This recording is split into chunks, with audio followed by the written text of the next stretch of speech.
Hi, I'm Leora. And my father once looked me in the eye, mid-dinner, and said, "Stop hovering like the maid." That was the moment I realized I wasn't part of the family. I was background. They'd forgotten my name on invitations, handed me tips like I was catering, erased my face from photos, even rewrote my name out of the will. But what hurts more than being excluded is realizing they never planned to include you in the first place. So, I did the one thing they never saw coming. I bought the $3 million yacht they'd been renting for generations. And I didn't just take a seat at their table. I took the whole damn table. Want to know how it all unraveled? Keep watching. The sound of silverware tapping against china felt louder than usual that evening. Newport Harbor glimmered in the distance, sunlight bowing out over the edge of the sea. The yacht was pristine, anchored and softly swaying with the tide. Crystal glasses sparkled under amber chandeliers strung along the deck. Everything about the setting screamed wealth, tradition, and composure. Everything but me. I stood near the buffet line, automatically refilling the ice bucket without being asked. Old habit. At some point, I realized I'd been picking up plates, straightening napkins, nodding politely when guests handed me empty wine glasses. No one told me to do it. They never had to. I'd always filled in the quiet gaps. Never disruptive, never too loud. Not once did anyone stop me to ask if I was a guest. They just assumed. "Sweetheart," someone muttered behind me. "This one's out of forks again." It wasn't even directed at me specifically, but I moved anyway. Instinct. Before I reached the drawer, I heard it. Clear and public, loud enough for the entire table to pause mid-conversation. "Could you stop hovering like the maid?" I froze. The voice was unmistakable. My father's. Arthur didn't raise his voice often. He didn't have to. One sentence, said with that clipped tone, always did the job. The table went quiet. Bryn looked down at her phone, pretending she hadn't heard. Callista sipped her Sauvignon Blanc without blinking. Bryn's fiancé chuckled under his breath. And I? I smiled. Not because it was funny, not because it didn't hurt, but because it was the only armor I had in that moment. I smiled so I wouldn't cry. I smiled so no one would see me unravel. Dad didn't even notice. He turned back to his seat, laughing with someone about interest rates and property taxes like nothing had just happened. I stood there with the fork in my hand, caught between the server's station and my own plate. The thing is, it wasn't the first time. Just the first time it was said out loud. I carried the silverware back to the table and sat without touching the food. I watched the way Bryn tossed her hair, how effortlessly she filled every silence. I watched the way people leaned toward her, laughed when she made those little sarcastic jabs. She knew how to own a room. And me? I was just grateful not to be asked to leave it. What stung wasn't the words themselves, but the ease with which they came. It told me this wasn't new. It was how they saw me. Not as someone who'd built a successful portfolio by 32. Not as someone who quietly helped cover the mortgage on Arthur's second house when he was short 2 years ago. Not as someone who'd hosted every Thanksgiving for the last 4 years without ever asking for help. They didn't see any of that. I was a fixture, a functional detail, furniture with a decent credit score. The salad course came and went. I didn't taste any of it. At some point, Callista leaned in, her tone soft but unmistakably directive. "Let's not make a thing of this, It's a celebration." A celebration for who? I wanted to ask, but I didn't. Instead, I excused myself and stepped outside, letting the cool evening air wrap around my shoulders. The harbor lights danced on the water like they had somewhere better to be. I stood near the railing, my hands gripping the edge so tightly my knuckles turned white. I didn't cry. I don't know why that matters, but it does. I thought of all the times I'd tried to belong, dressing right, speaking softly, offering to help before anyone asked. I thought of the photo albums where I stood in the corner of every group shot, always smiling, never centered. I remembered birthdays where my name was left off the banner, accidentally. The gifts I'd wrapped for myself when no one else did. They didn't see me, Not really. And tonight proved that wasn't about to change. But something inside me did. I didn't go back to the table. I didn't rejoin the polite laughter or the glass clinking. I stood there until my arms ached and the sky turned navy blue. They saw a maid? Fine. I'd show them who signs the paychecks. A week had passed since the yacht dinner, but the words still clung to me like salt on skin. I hadn't told anyone what Arthur said, not because I was protecting him, but because I already knew no one would flinch.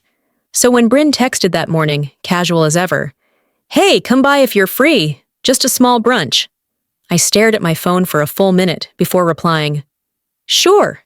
It wasn't an invitation. It was an afterthought wrapped in sibling politeness. Still, I went. Her house, a 2-story stucco villa tucked behind gates in Orange County, looked freshly staged for a real estate brochure. Bougainvillea bloomed along the walkway like they knew they belonged. The driveway sparkled. Her fiancé's Tesla sat gleaming under the carport, already washed. I arrived exactly on time. No one noticed. As I stepped into the backyard, the table was already set, long, elegant, adorned with hand-lettered place cards in gold ink. Everyone had a spot. Everyone but me. My name wasn't there. Instead, at the far end of the table, a folded paper napkin sat alone on a chair. No card, no decoration, just a message. You weren't expected. I walked over, set my purse down, and took the seat like it was made for royalty. No one moved. The brunch buzzed along. Bryn played host like she was born into it. "We're doing something rustic chic," she announced, waving toward the avocado toast topped with edible flowers. Everyone cooed. A server in all white stood by her elbow, pouring orange juice into crystal.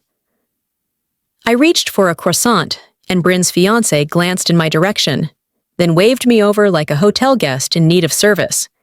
He held out a $20 bill and said, "Would you mind grabbing more water for this side? We're low." I stared at the bill. I didn't flinch. I took it, folded it neatly, and tucked it into my clutch. Then I walked to the outdoor fridge, grabbed a pitcher, and filled their glasses like it was my job. No one said a word. They chuckled lightly. Not mean, not loud, just casual. Like I was an extra in their family sitcom. I stood behind my chair for a second longer before sitting down again. The napkin crinkled beneath me. They still don't see me, I thought, but they will. Later, Bryn sashayed over in her sundress, glancing at my empty plate. "Everything okay?" I smiled. "Delicious," though I did notice. "No card for me?" Her expression barely changed. "Oh, we weren't sure you'd come. You don't usually do brunch." Not usually invited either, I wanted to say. Instead, I sipped my coffee. Lukewarm, bitter. From the head of the table, Arthur raised a glass and toasted to family showing up for each other. Callista clapped delicately, her diamond bracelet catching the light. I raised my cup half an inch and said nothing. Everyone at that table had a role. Bryn was the curator of perfection. Arthur was the patriarch whose words still set the emotional weather. Callista was the queen of etiquette. Me? I was the intermission. Pleasant enough, quiet enough, but never part of the real act. But I had something they didn't know. Last night, I'd scheduled a call with a maritime broker. I'd seen the yacht's ownership records, who managed the bookings, who owned the rights, who could buy in. I'd done my homework. Bryn might own brunches. I was planning to own the venue. The rest of the morning passed in sips and shallow laughter. I stayed until dessert. When someone asked if I wanted more fruit tart, I politely declined. "They rented a moment," I whispered as I stood. "I'm about to buy the stage." I walked away with a folded napkin in my purse and a message from the yacht company blinking on my phone screen. I arrived 10 minutes early to the country club in Laguna Niguel, partly out of habit, mostly to catch my breath before the performance began. These family meetings weren't just logistical, coordinating donations, scheduling galas. They were showcases. Everyone brought their best versions of themselves, tailored, polished, and ready to impress.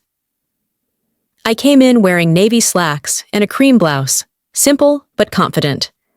The smile I wore was more armor than joy. As I walked through the glass doors, a woman at the check-in table greeted me without looking up.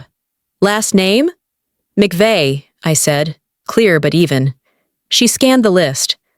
"Laura McVie?" "Leora McVeigh," I corrected softly. She didn't apologize, just handed me a schedule and a name tag, typed, not calligraphy like the others, and nodded toward the conference room. My name was misspelled on the tag too. I pinned it on anyway. Inside, the table was set with portfolios at each seat. Bryn was already there, in a coral blazer and her signature side braid, chatting with one of our cousins like she hadn't thrown me under a bus at brunch last week. Callista stood beside her, whispering something while sipping from a glass of cucumber water. Arthur stood off to the side, arms crossed, evaluating the room like it was a company he owned. I found my seat, or rather the one labeled MISC Support. No last name, no department, just vague help. Bryn started the meeting with a bright smile. "Thanks for making time today. We've got a full agenda, lots of community impact opportunities, and of course, the annual legacy ball to finalize." As she assigned roles, her tone was practiced, friendly, but unmistakably in charge. "Bryn will lead outreach. Callista is overseeing sponsorship. Arthur will handle vendor contracts." She turned to me. "And Leora, you'll be managing the small stuff. Place cards, table layout, coordinating, napkins." People nodded like it was nothing, like she hadn't just slotted me into the background, again. I didn't respond. I looked at my portfolio. It was blank. Not even a printout of the agenda. Everyone else had color-coded tabs and personalized folders. I sat still, back straight, eyes alert. But inside, I was cataloging. Every microslight, every whisper that wasn't meant for me. Every time someone said "we" and clearly didn't mean me. This wasn't a misstep, it was a pattern. A way to erase me gently, quietly, without confrontation. Just enough softness to make it look unintentional. But I knew better. I thought back to the launch party for my first investment platform. I was 27. Arthur had stood with his hand on my shoulder, telling his friends. She had help from one of her tech buddies. You know how the code stuff works. Still impressive, though. I'd smiled. Then, too. During the break, I stepped out onto the terrace. The sun was blinding against the stone, but the air felt real out there. I leaned on the railing, pulled out my phone, and opened my email. The message from the yacht broker was still starred. A reminder, call scheduled, Tuesday, 10 a.m. I moved it to a new folder labeled Phase 1, Asset Acquisition. Then I opened my Notes app and started a fresh list titled Inheritance Rewrite, Strategy Phase 1. Back inside, the meeting wrapped with a round of applause. Bryn walked over and gave me a half hug. "Thanks for helping, Leo. Dad really appreciates it." I didn't flinch. "Of course," I said, steady. As I gathered my things, I glanced around. Everyone was chatting, sipping coffee, discussing next steps. I wasn't included in any of the conversations. No one made eye contact as I passed. In their eyes, I was helpful, polite, necessary maybe, but not essential. They thought they were building legacy.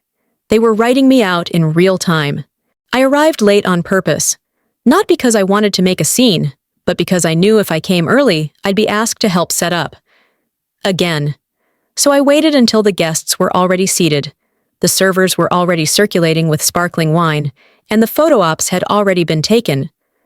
Then I walked aboard the same yacht where, a year ago, I stood silent by the railing, pretending my father's words hadn't just shattered something permanent. This time, I walked slower. Not hesitant. Deliberate. I caught the scent of salt and citrus in the air, the familiar creak of the deck beneath my heels. Nothing had changed about the boat, but I had. No one greeted me, not the staff, not my sister, not even Arthur, who was already halfway through his whiskey sour. I passed a waiter, no tray for me, no champagne flute. I wasn't even offered a glass of water. Fine. I scanned the seating arrangement.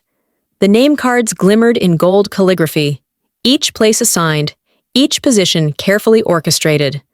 There was no name card for me, but there was one empty chair, wedged between the catering station and the yacht's restroom. I sat down. The odor of bleach drifted from the open bathroom door every time it swung.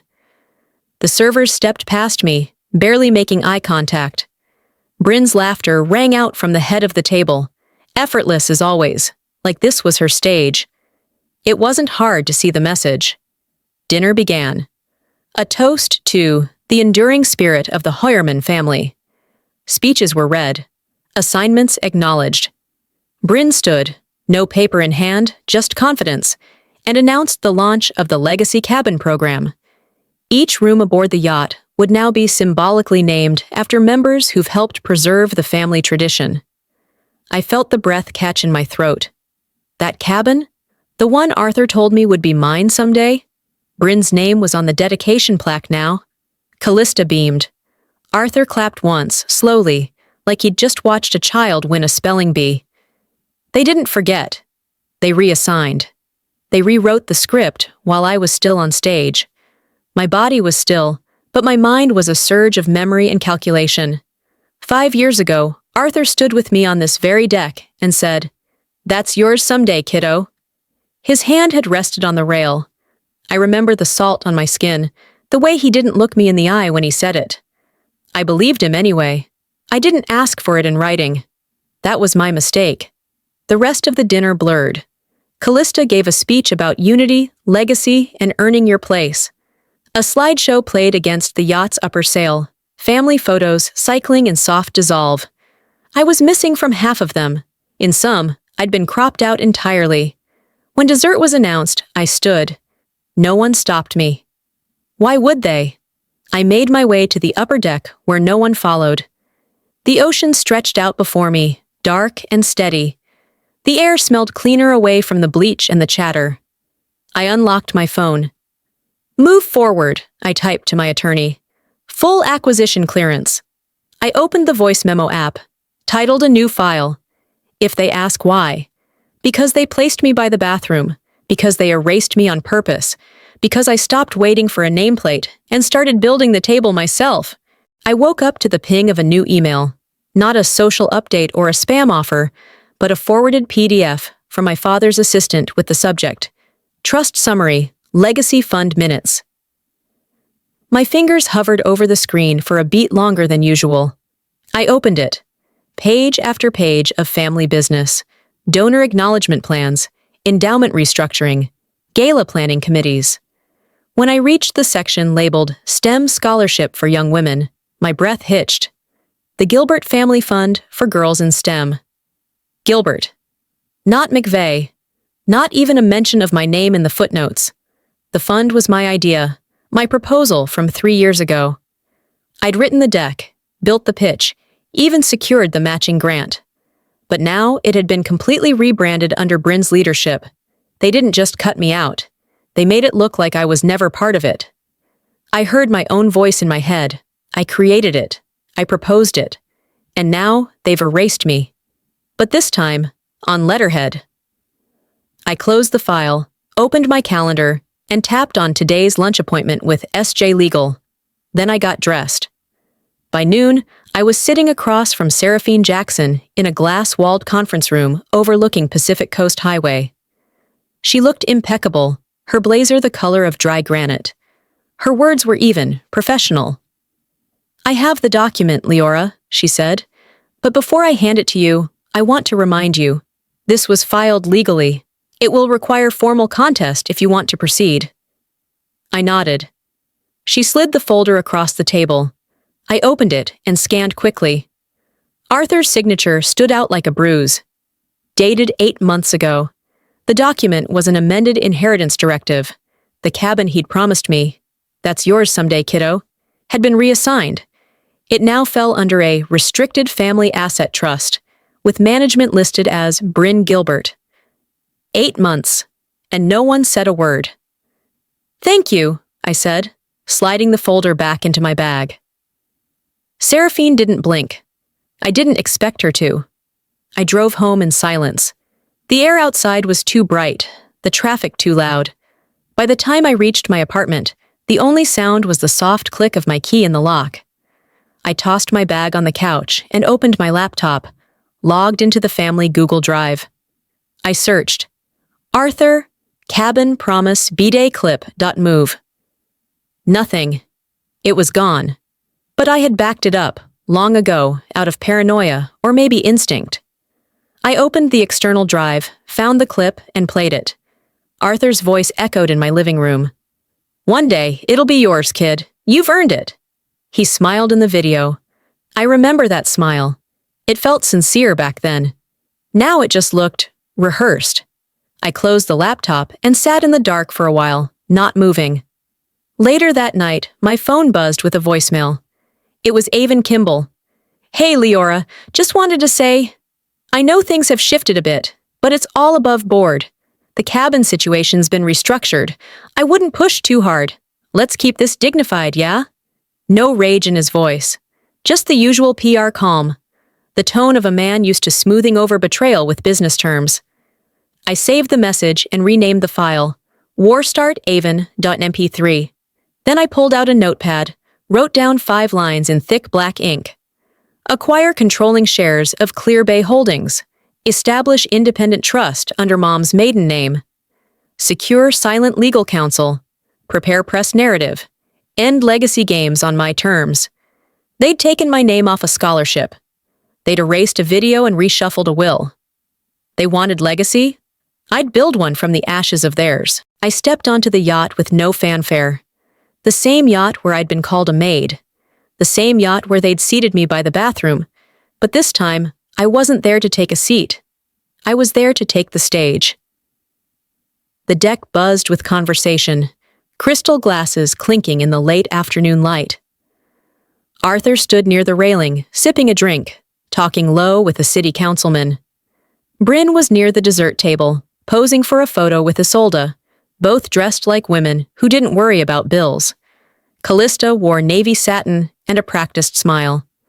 I slipped in unnoticed, just another background figure to them. That suited me. Inside, the lounge pulsed with soft jazz and politeness. I passed a few distant cousins, a retired senator, someone from the Chamber of Commerce. No one looked twice. I wasn't on the invite as a guest. I was on the lease as the owner. I was never part of the scene, I whispered to myself. Tonight, I am the scene. I headed to the back of the main deck, where the table was already set. Bryn laughed about the new corporate owners probably cutting corners. Isolde leaned in and added, "It's not the same since the new guy bought in." Arthur muttered, "I'm writing a letter. Service is slipping." No one had a clue. Then Ethan, the yacht manager, stepped forward. He didn't wait for applause or clink a glass. He just tapped the mic. "Thank you all for joining us this evening," he said, calm, measured. "Before dinner is served, our board has asked me to share a brief announcement. Clear Bay Holdings would like to recognize our newest full acquisition and the majority stakeholder in the yacht and resort division. Please welcome our owner, Ms. Leora McVeigh." The air cracked.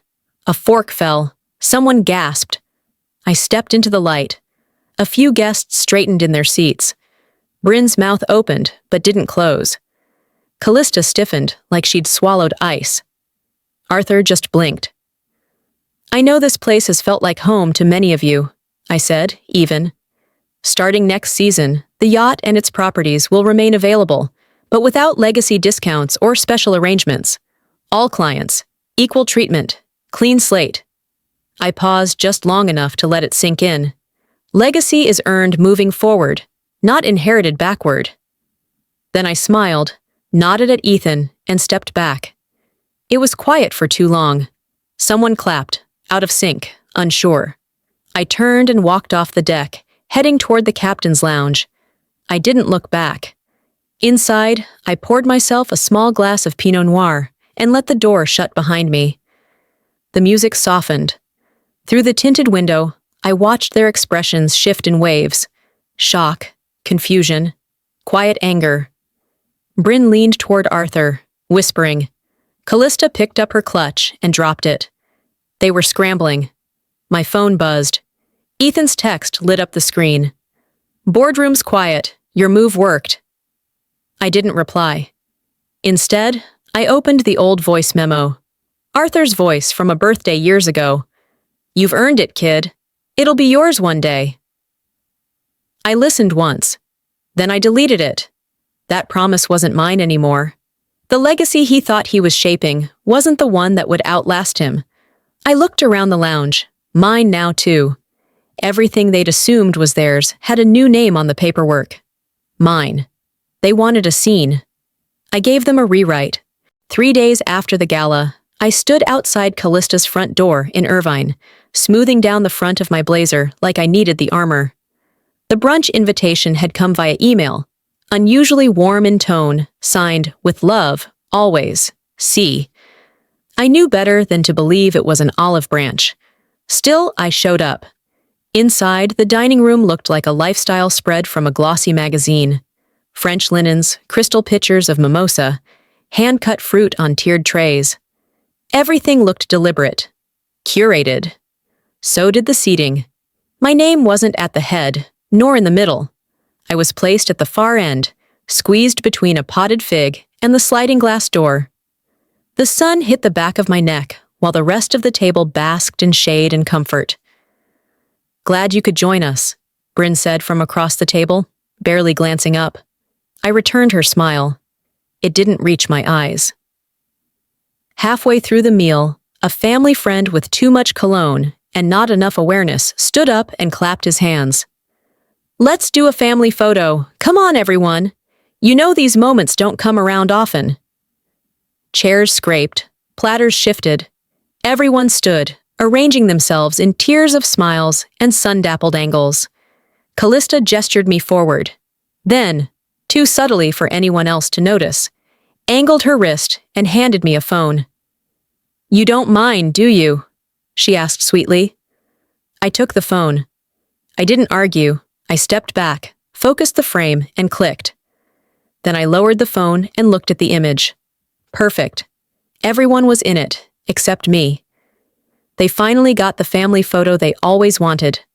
I pocketed the phone without saying a word and walked back to my seat. The napkin hadn't moved. A few minutes later, while I poured myself some water, a guest I didn't recognize leaned in with a smile.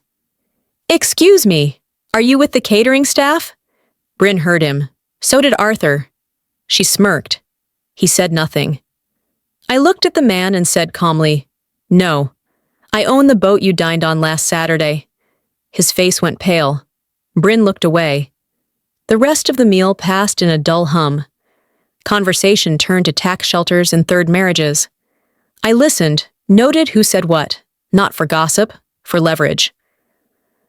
After dessert, I excused myself and wandered the hallway toward the study. Their voices were muffled but clear. She needs to be contained, Callista said. You saw that gala. She's making us look like fools. She's not wrong, Arthur grumbled, but she's dangerous. That girl doesn't forget. We need to reassess asset boundaries, Callista snapped. She's already consolidated the holding company. Avon needs to dig through the original filings, Bryn added. I stood just outside the doorway, invisible again.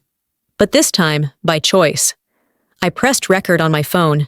They kept talking, about restructuring, freezing accounts, reshuffling influence. I didn't flinch. I didn't interrupt. Later, in my car, I deleted the brunch photo. In its place, I typed one line into my notes app. No seat, no mercy. I didn't cry. I didn't shake. I started the engine and drove home with the kind of stillness only steel can hold. They erased me from their picture. I'm about to remove them from the story. Ethan held the door open as I stepped into the boardroom, the hush of high-dollar silence wrapping around us like velvet. The walls were paneled in oak, polished to a shine that whispered old money. But today, that shine belonged to me. I set the leather binder on the table, its weight satisfying. Inside it, copies of every lease overcharged to my name, every account rerouted to line someone else's pocket, every footprint they thought they left in sand. They hadn't counted on me keeping records. They hadn't counted on the quiet one being methodical. Across from me sat 3 board members, all male, all under the impression this was just another quarterly formality. I opened the binder and spoke without a tremble. Pages 12 through 17 outline the misappropriation of assets by previous managers. Page 32 includes lease terminations. Going forward, Clear Bay Holdings is under new direction. Full ownership, no exceptions. One of them blinked. The other 2 glanced at Ethan, who offered no help. It wasn't revenge, I said, voice steady. It was documentation. Later that afternoon, the wind shifted just right across Newport Marina. Reporters clustered near the podium, their notepads ready. I wore navy again, my mother's color, not because it was dramatic, but because it reminded me who I was doing this for. Ethan stepped aside as I took the microphone. "Thank you all for coming," I began. "As of this quarter, Clear Bay Holdings and its full portfolio of yacht and resort assets has transferred to new majority ownership. Me." Cameras flashed. I kept going. "Effective immediately, legacy discounts, informal arrangements, and preferential bookings are terminated. This venue, like everything else in life, is now earned, not inherited." A pause, long enough to feel it. "And for those of you wondering where I've been," I tapped the screen behind me. It lit up with a familiar photo. Me holding a phone, snapping a family picture I wasn't in. The caption read, in bold white, "From invisible to undeniable." There were murmurs. Arthur, Bryn, and Callista arrived during the last sentence. I didn't stop. I saw their faces, too late to undo anything. Bryn stepped forward, lips pursed like she was about to address the press. I turned slightly, lifted a hand. "You'll need to go through the public request line now," I said, smiling. Arthur tried to speak, his voice brittle with old power. "You're making a mistake." "You taught me to win," I said, soft. I listened. After the press trickled away, Callista caught up with me just inside the marina's side office. She closed the door quietly. "This doesn't reflect well on the family," she said, tone tight. I slid a single sheet across the desk. Lease terminations. Her name. Arthur's, Bryn's. "You erased me for years," I said. "From photos, from titles, from plans. You protected your legacy by deleting mine." I stood. "Now we're even." Outside, the whispers began. Not mocking this time. They said my name. Staff who used to look through me now greeted me with "Miss McVeigh." Some smiled, some looked away. I turned off my phone, pocketed it, and walked slowly along the dock toward the parking lot. No entourage, no press following. Just me and the quiet truth of having done what needed doing. I didn't need their apology, just the mic. The water in Carmel was calmer than anything I remembered. Maybe because it finally reflected what I felt inside, still unbothered.